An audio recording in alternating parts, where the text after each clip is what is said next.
Chapter 14, Teaching for Truth, Part 2, The Happy Learner. Number 1. The Holy Spirit needs a happy learner, in whom his mission can be happily accomplished.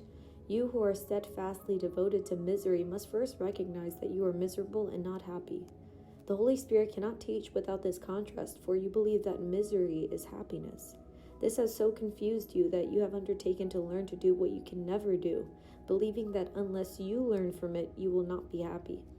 You do not realize that the foundation on which this most peculiar learning goal depends means absolutely nothing, yet it may still make sense to you.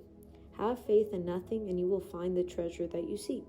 Yet you will add another burden to your already burdened mind. You will believe that nothing is of value and you will value it. A little piece of glass, a speck of dust, a body, or a war are one to you. For if you value one thing made of nothing, you have believed that nothing can be precious, and that you can learn how to make the untrue true.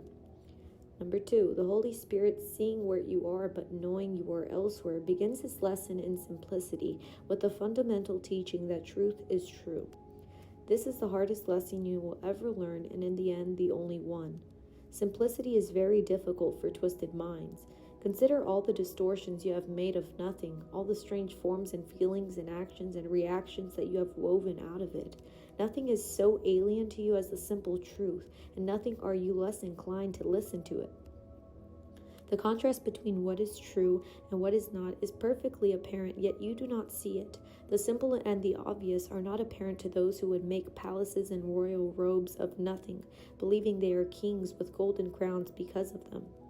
All this is the Holy Spirit sees and teaches simply that all this is not true.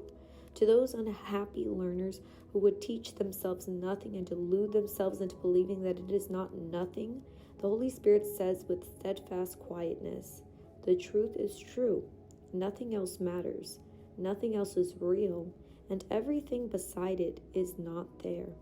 Let me make the one distinction for you that you cannot make, but need to learn. Your faith in nothing is deceiving you. Offer your faith to me, and I will place it gently in the place where it belongs. You will find no deception there, but only the simple truth, and you will love it because you will understand it. Number 4, like you, the Holy Spirit did not make truth. Like God, he knows it to be true. He brings the light of truth into the darkness and lets it shine on you. And as it shines, your brothers see it, and realizing that this light is not what you have made, they see in you more than you see. They will be happy learners of the lesson this light brings to them because it teaches them release from nothing and from all the works of nothing. The heavy chains that seem to bind them to despair, they do not see as nothing until you bring the light to them. And then they see the chains have disappeared, and so they must have been nothing. And you will see it with them, because you taught them gladness and release. They will become your teachers in release and gladness. When you teach anyone that truth is true, you learn it with him. And so you learn that what seemed hardest was the easiest. Learn to be a happy learner. You will never learn how to make nothing everything.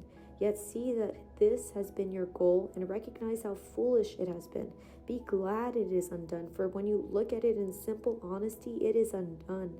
I said before, be not content with nothing, for you have believed that nothing could content you. It is not so.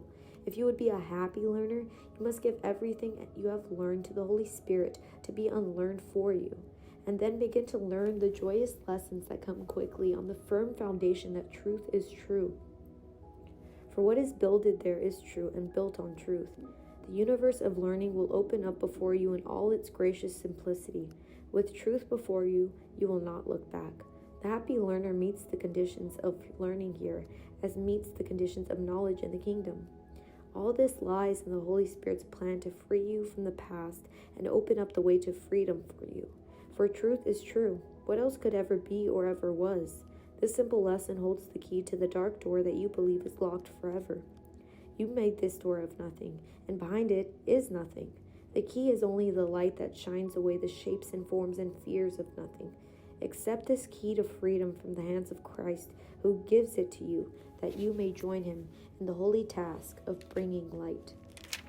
For like your brothers, you do not realize the light has come and freed you from the sleep of darkness. Behold your brothers in their freedom, and learn of them how to be free of darkness. The light in you will waken them, and they will not leave you asleep.